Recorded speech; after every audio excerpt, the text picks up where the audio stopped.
In this video going through the documentation of Blender 4.0, we are looking at curves. As always, if you like software educational content like this, please be sure to support the channel by liking and subscribing.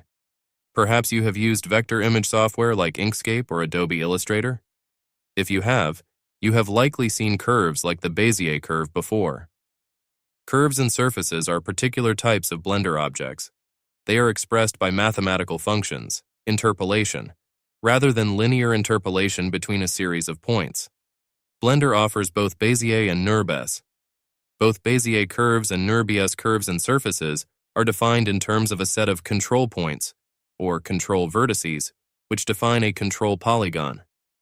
Both Bézier and NURBS curves are named after their mathematical definitions, and choosing between them is often more a matter of how they are computed behind the scenes than how they appear from a modeler's perspective.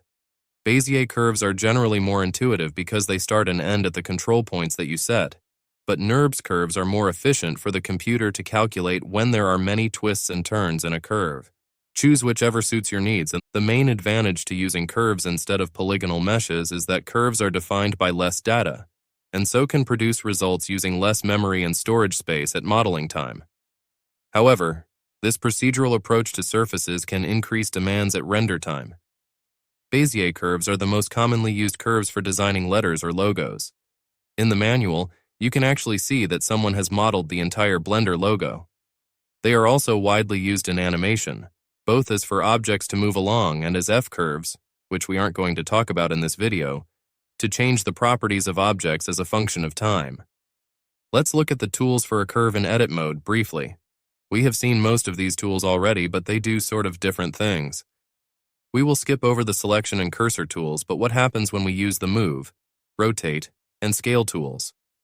If you grab a point and then do some transforms on them, you will see that the curve changes along with it. These handles can be used to manipulate the Bézier curve. Transform is just an amalgamation of the previous three tools. It's really just more like we are changing points on the curve rather than vertices. Of the tools we haven't seen so far, we have the drawing, radius, and tilt tools. Give them a try for yourself. And now let's look at the properties of a curve. There is a bit that you can do here, but we are only going to look at two of these properties for now. The shape and geometry. First, we see the actual shape of the curve. By default, new curves are set to be 3D, which means that control points can be placed anywhere in 3D space. Curves can also be set to 2D, which constrains the control points to the curve's local XY axis. Then we can set the resolution. The resolution property defines the number of points that are computed between every pair of control points. Curves can be made more or less smooth by increasing and decreasing the resolution, respectively.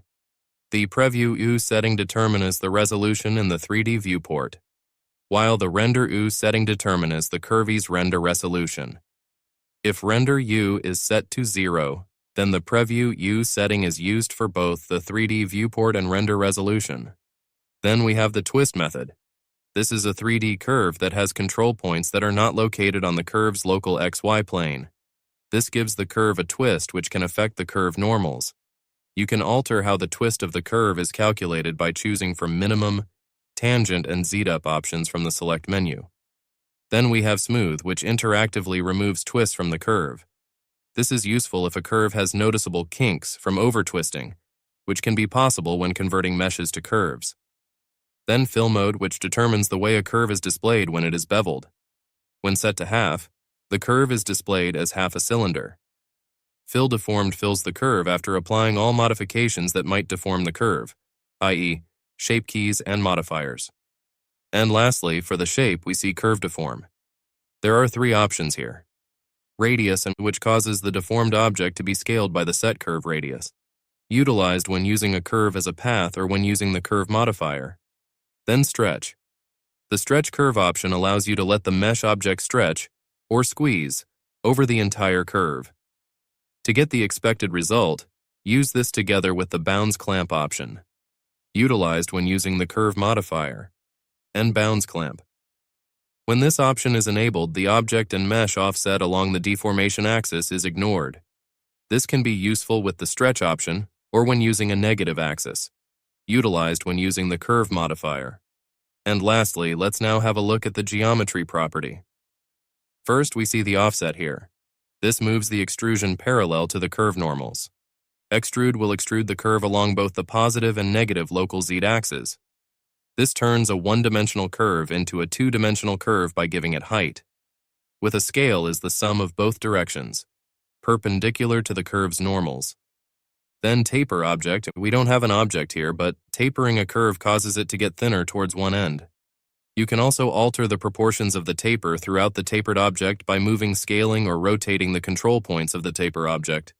And then there is taper mode.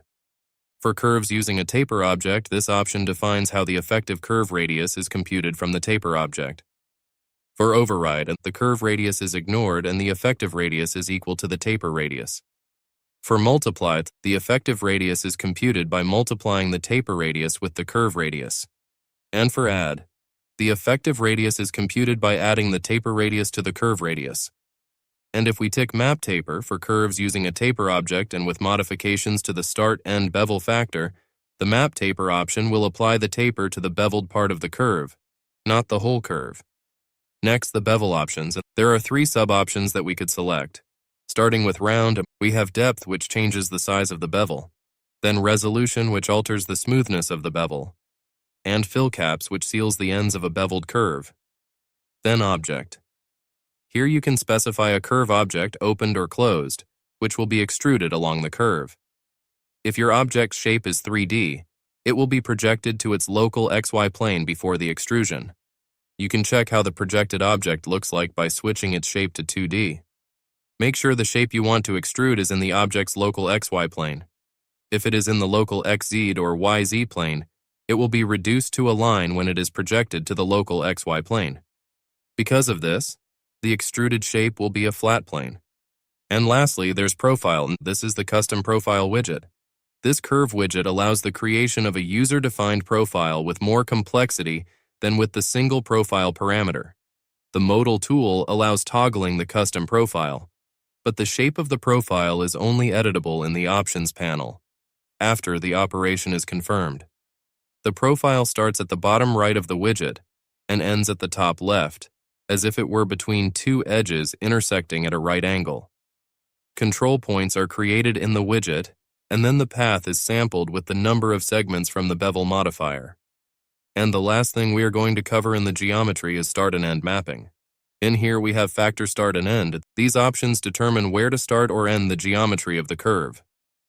This allows us to make a curve which is not fully covered with geometry. A start value of 0.5 will start the geometry at 50% of the distance from the start of the curve, in effect shortening the curve. An end value of 0.75 will start the geometry at 25% of the distance from the end of the curve, again shortening the curve. Then mapping start and end. This allows to control the relation between the factor start and end, which is a number between 0 and 1, and the rendered start and end point of the spline's geometry. We will talk about splines in a later video. If we click on either of these, we have resolution, which maps the start and end factor to the number of subdivisions of a spline, U resolution. Segments, which maps the start and end factor to the length of its segments. Mapping to segments treats the subdivisions in each segment of a curve as if they would have all the same length. And spline, which maps the start and end factor to the length of a spline. And that's all that we are going to look at in this video. If you enjoy content like this, please don't forget to like and subscribe, and tune in for the next video. See you next time.